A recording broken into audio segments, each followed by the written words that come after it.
my name is Phil Williams and I'd like to welcome you to Audio Angling, the podcast site of fishingfilmsandfacts.co.uk.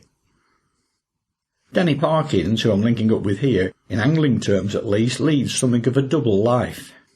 At the highest level, you're well known on both the freshwater and the saltwater scene. Your development work on light and heavy rock fishing, particularly with soft lures for big ball and wrasse, places you very firmly in the sea angling camp, while both your love of and your catch record for big perch and pike has you on the freshwater list of angling reads too. I suppose in some ways, particularly with pike on lures and rock fishing, there is some level of overlap, neither of which form the basis of this particular interview. The subject here is night fishing.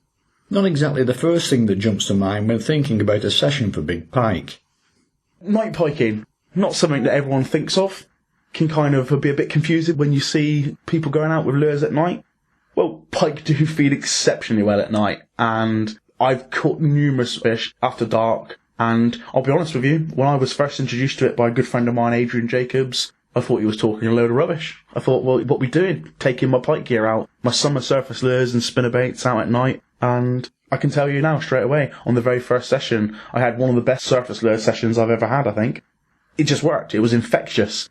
When you're out there on the water and you get that moonlit night and you've got the moon shine all over the water, and people look to think, how do you see what's going on? Well, with that moonlight on the water, you can literally see everything. Your eyes get attuned to it, and for me, there's nothing more infectious than casting a surface lure on a moonlit water and seeing a huge bow wave charge up behind your lure. And at that time, is it £5 or is it £25? And then boom, they take the lure off the top. And within 5 minutes of doing it with my friend, I was hooked, and I haven't stopped doing it since.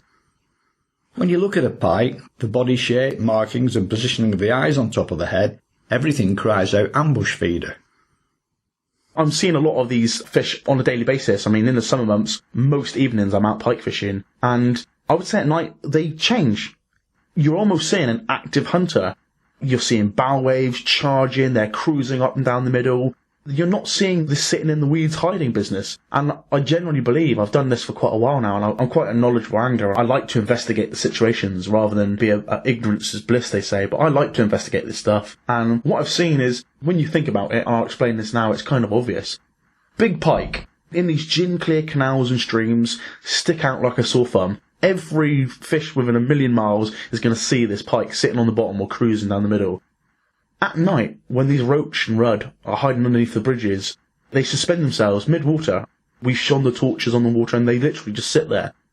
At night, these fish can't see the pike. These pike will be hiding in the hedges in the day, and at night, out come these big wolves, and they literally hammer the fish, and you'll see it right in front of you. When you're fishing away, like I say, you can see all these fish moving around, charging up and down, and it's quite obvious that they do change their mindset at night. It's quite something to see. Before we start digging a little more deeply into the subject, perhaps now might be a good time to look at how you got to this point by doing a talk through your wider pike fishing credentials. Well, I started off fishing as a young lad. My dad's done it. My granddad was a fisherman. We moved up where I live about 50 yards away from a canal when I was about 3.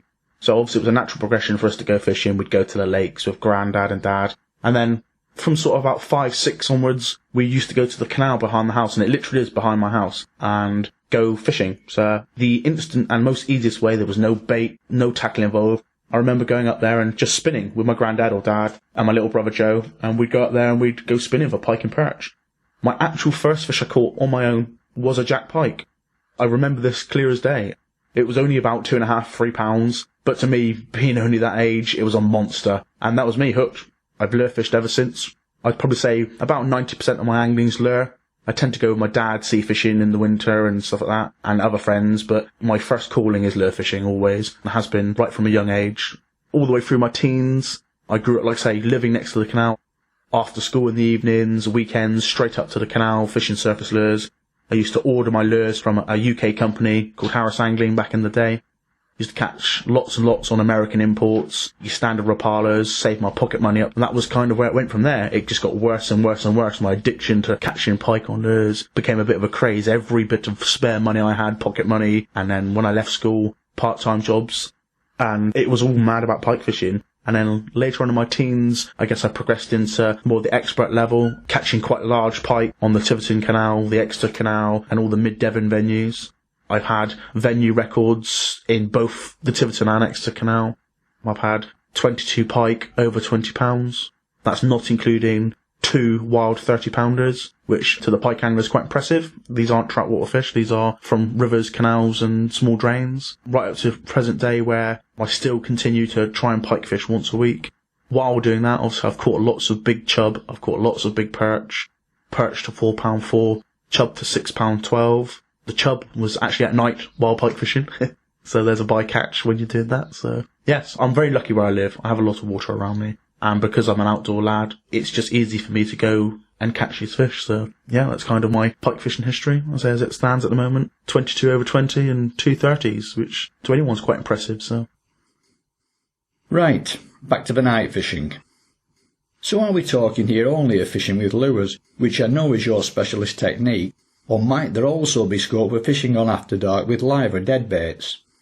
Yeah, I'm aware of a lot of guys will night fish with deads for pike. As you said, it's not something I do myself, but I know a lot of guys will fish, say, the likes of Xander and pike on the Severn and Avon and things like that. It can be a very successful method, and I think that goes back to what I've said, is these big pike are coming out at night. They're not having to sit in a weed bed. At night they can actively prowl without everything seeing them. So, yes, I do believe there is a market, and I generally do believe, like I said, when I first started this, I thought it was a wind-up. But it generally is a fantastic method of catching pike. And any predatory fish I found at night, the results are dramatically different. The consistency and the average size of fish vastly improves. So, yes, I would advise anyone. Dead baiting, live baiting, where allowed. And for me, first and foremost, lure fishing. Night fishing for me is definitely the way forward. What in effect you're saying then is that out of all the other potential approaches to pike, lures, especially after dark, have the potential to outfish them all. Oh, 100%, yeah. I could take you to some of the Somerset Levels drains and some of the canals around here, and you stick your dead baits out, and I'll go with lure fishing. I would outfish you numerous times. It really is that effective. You have sections where you'll fish where you, as long as you're not spooking them, you're not shining your light on the water, that in every single swim you're getting a chase, a hit, or you hook a fish. It really is that mad. I say, within 5 minutes of me doing it, I was taken for life, and I'll never look back, so. Now for the question I know everyone will be willing me to ask. Your lures. What's in your collection, which are your favourites, and which lures would you advise people to avoid? I fish a lot of these shallow water venues, which in the summer weed up heavily. I live in Devon, it's quite warm down here, especially this season, the temperatures are mental already. So I'm trying to stick to weedless fishing lures, or lures with a single hook, or just one hook, where I'm not going to snag weed all day long. Because I'm trying to cast into lily pads, I'm casting into the rushes, at the bottom of weir pools. So lures that have less hooks, so I don't want to be chucking a lure that's got 3 trebles on it, because for me it's just a recipe for disaster.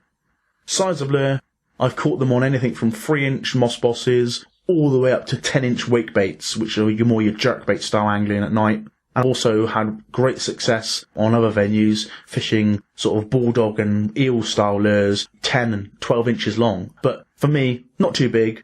And people think, oh, it's going to be pitch black. Their sensors are going to be tuned into vibrations. Now, I find the opposite. I want a more subtle bait.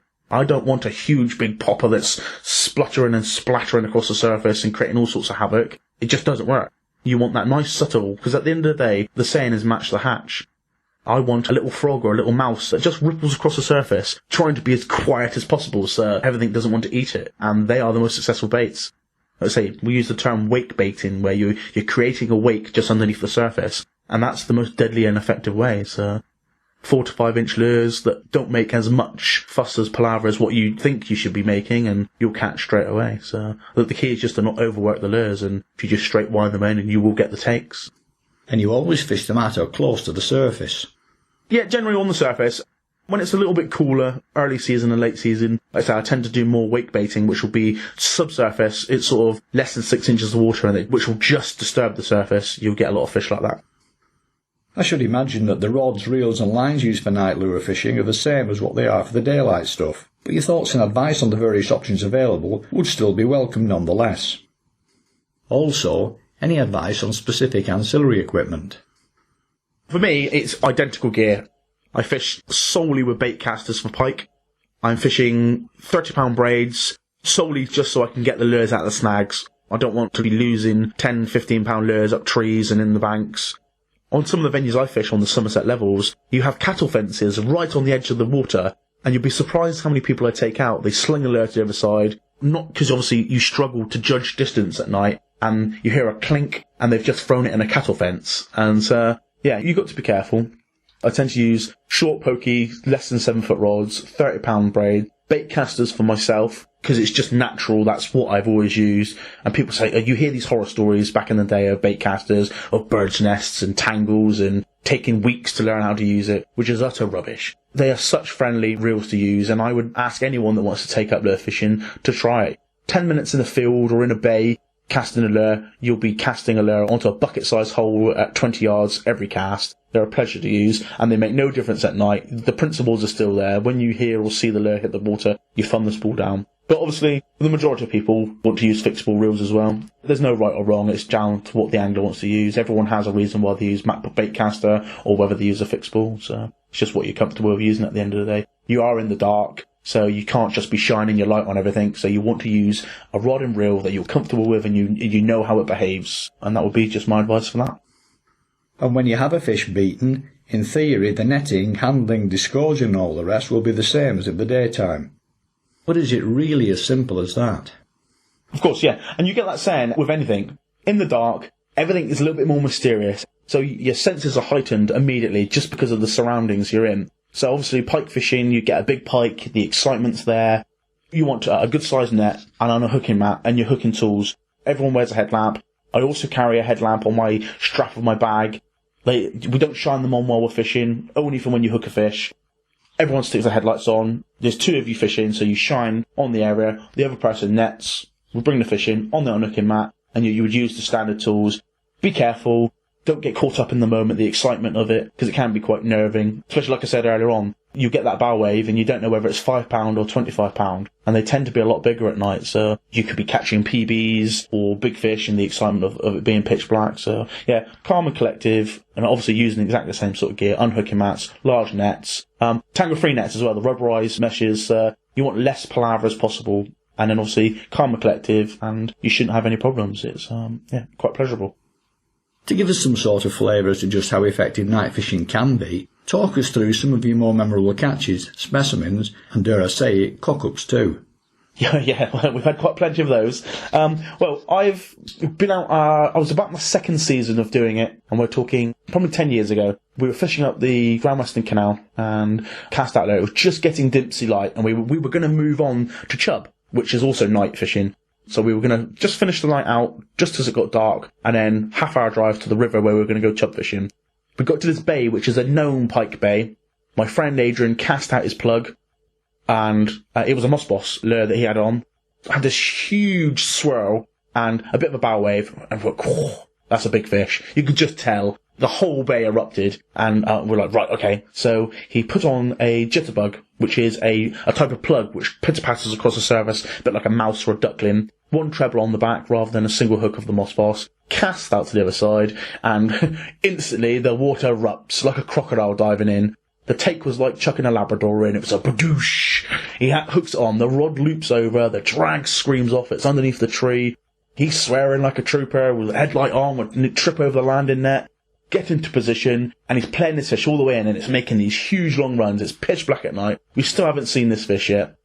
We know, obviously, we've caught thousands of pike between us. We know it's a monster. We get it right to the net, and there it is. And we're like, oh my god, that's massive. Well over £25. It spooks by light and bombs off again. We get it halfway in, and ping. I was like, oh, what? The hook's pulled. Reels in, no, trace and everything's gone. The knot had gone above the trace. Lure and all, we were gutted. I mean, not only is it a nice lure, we've now just left a massive pike in a very weedy venue with a lure in its mouth. So, at this time, we're gutted. Nothing you could do about it. I had a bit of a sulk. Now, I went up 2 days later, and this is God honest truth, casting a swim further down, the next swim from the bay. Boom! Hooked the fish again. Knew it was a massive fish. Got it all the way in. It led me a right song and dance at the side of the net. And my friend nets it in, and there it is. The pike that I've just caught in my net, hanging outside of its mouth. Adrian's jitterbug, and yeah, it was weighed in. It was just shy of £26. Couldn't believe it. I mean, chance of a lifetime. Yeah, we caught the pike that he'd lost 2 nights before, still with his lure in its mouth. So, and it was always a joke at the time. We weren't going to tell him. We were going to wrap it up and give it to him for Christmas that year and say, this was the lure at your fish, and then give him a photograph of it. But yeah, that'll always be a fond memory for me, would be what happened that night, and I'll never forget it, and the excitement of it. So that'll be my funny cock-up story, which turned good in the end. What about red letter sessions in terms of numbers of fish? Yeah, we've had days where, like I've said, the fishing is predominantly better. The average jumps up higher. You're talking sort of 10 to 20 pike a session each, and some of them can be massive. I mean, the average in the day on one of our venues, for instance, is 2 to 3 pound jacks all day long, and you'll get 30 fish each in a day. You fish it at night, the average goes up between 8 and 10 pounds, and you'll get about half, 10 to 15 fish, but you can pretty much guarantee most of them are sort of over that magic 8 pound mark. Scraper doubles, every single one. And to most people that are fishing, especially down and around here, you get those sort of numbers of fish, and for every single one of them to be a scraper double up to £20, it is mind-blowing on light gear. And when I say the biggest I've seen cooked was just shy of £30, was 29.2 by a friend of mine called Martin. I've had 2 in the 20s, I had a 19.6, and I've had a few sort of high teens as well, all on the light piking gear, so it can be very, very productive. And like I said earlier on in the interview, my biggest ever chub was caught at night while piking. That was £6.12, so you can get these awesome red letter days. And you've got that excitement, like I said. You just do not know that initial take and the bow wave and the smash of the lure. You just do not know what it is. Is it a chub? Is it a pike? Is it a monster of a pike? Is it a tiny jack? You just do not know, so and that always does it for me. At face value, darkness is darkness, but as we all know, it isn't as simple as that, because on some nights the moon might be out, while on others you could have cloud cover. Wind putting a ripple on the water might also have an effect, as might day versus nighttime temperatures. So what for you are the ideal conditions? The sort of evening when you think, yes, this is it, we're going to do well tonight. Dark as it can get. A lot of people think they see what we do, they hear what we do, and they think moonlit nights so you can kind of see what you're doing, flat, calm water, and you think, oh, perfect. It's actually quite the opposite. I want a bit of ripple on the water. I want heavy cloud cover. I mean, I want pitch black. And I found that the most productive scenario to be in. I've also had good catching nights, tipping it down with rain. Very, very awful to fish in, cold and miserable and damp. But the pike just seemed to, I don't know whether it is, everything hunkers down. The moorhens, the ducks all hunker down in the hedges. So anything that's skipping across the top is just an obvious target for these fish. And 9 times out of 10, you won't even get it quarter away across from the other bank and bang, pike on. So yeah, that's what I would go for. For me, I would stay clear of big moonlit nights. If I'm out there and I think, I'm going to go out and see a big full moon and not a cloud in the sky, we still catch that, but it's a lot harder. And I think sometimes, we don't know, we've never really looked into this, but sometimes I think, if I can see the other bank clearly in moonlit, and these pike are that tuned in to pitch black at night hitting these lures, they sure as hell can see me. So I try to stay clear of that. And obviously, your clothes, I wear dark clothes. I don't want to go out there with a high-vis jacket on so every bit of light shines off me and I stick out like a sore thumb, because you're just going to spook everything. So yeah, for me, pitch black at night, bit of a chop on the water, and I'll be a happy bunny to go out fishing. What about your choice of venue? I'm not looking for specific locations, but there must be a particular type of water that suits this style of fishing more than any other. Some more a case of suggesting a starting point for other people wanting to go out and do the same. I'm looking for waters that are kind of sub 10 foot. 6 to 8 foot are about right, with weed. All of my venues in the summer are heavily lily padded, with big beds of weed in the middle. And what I found as well, which is an interesting point, in the summer's days, when you've got these heavily weeded waters, you have these weed beds and weed banks in the water, and they absorb the sunlight all day long. And then at night, you go fishing and you'll catch a bit of weed, you'll bring it in, and the weed is really, really warm. Considerably warmer than the outside, considerably warmer than the water. It stores that heat energy from the sun in the day, which makes the fish more active. And it's noticeable, when you get these hot summer days, the hotter the better in the day. If you can get that overcast, muggy, rather uncomfortable to fish in, sweaty weather, which is really, really warm, those night fishing times tend to be the best. And I believe it's those sort of venues, so the green streamer weed and the flowing waters in the bottom of weir pools, where you've got the oxygenated water with a big slack behind it, features like a lock or anything like that. All these sort of things will help. As I said, 8 foot minus is about perfect. I fished a few venues which are a lot deeper, and we have caught, but nowhere near the numbers that we catch in these shallow venues. And I think that's because you're more in the pike's face, and everyone knows if you get a pike aggressive by casting at it, they take regardless. Stick to the small rivers, canals and drains, and ponds and lakes. As long as they're not too deep and they're not massive, then as far as what I've tried in the numerous venues I've fished all over the country, that's what I'm looking for. To sum things up then, should pike anglers be looking at night fishing as an occasional standby, a bonus, or as a real alternative to the daylight fishing? For me, and my personal feelings on it and what I've done over the years, I have almost neglected pike fishing in the day throughout the summer months now, solely down to how successful night piking is. I will go wrasse fishing or chub fishing in the day, and I will then wait till the evenings. I'll say go to a venue in the afternoon, fish for chub, perch in the day, and then clip on the lure, the big lures, pike lures, heavier traces for fishing at night. For me, I think people that aren't fishing at night are missing a trick. I didn't fish at night for nearly 10 years, more than 10 years, and was missing unbelievable amounts of fish. I mean, it really is that good, as long as you've got the clarity of water there. Well, that would be one thing I'd say, would be clear water venues. I mean, it hasn't been as successful in coloured water. If you're in a fairly clear venue and you've got warm summers, then get out there night piking. You will be surprised at what happens. I certainly was, and I wasn't a beginner, I wasn't a newbie to pike fishing. I've caught literally thousands of pike before I was introduced to this method, and thankfully, due to this method, I've caught hundreds more, so yeah, definitely a viable method, and I would recommend anyone to try it. Numbers and sizes aside, how do you rate it in terms of the excitement factor? Oh yeah, blimey. What's more exciting for me than that whole in the dark anyway, so your senses are heightened, every noise that you hear is a bit creepy. It's totally and utterly awe-inspiring. The nerves kick in, it's pitch black, you're already excited, something's going to happen. And for me, when I'm casting a lure out and I see, and they literally do bow wave up behind the lure like the Loch Ness Monster, and you think, oh my god, what on earth's going to hit? And that anticipation, it's wait, and you're twitching and a nervous wreck, and 9 times out of 10, it'll open its mouth, and you strike. You pull the lure straight out the fish's mouth, and you miss it. But at night, you can cast that lure back over it, and as long as you didn't hook that fish, or you didn't shine your torches all over it, you cast and that fish will turn straight back round and nail that lure again. Because it hasn't seen you, you haven't seen it. Yeah, it's brilliant. What more can you ask for? So yeah, very exciting. And I think the fact that it is pitch black at night, your unfamiliar surroundings, it's not natural to be out there at night, all adds to it. So yeah, highly recommend it. Well, you've certainly sold it to me. Yeah, definitely try it, Phil. Definitely try it. If you've got any clear venues near you, do it. You'll be gobsmacked. I'll find one somewhere, and so too very likely will a lot of other people after listening to this. So many thanks for sharing this information with us here.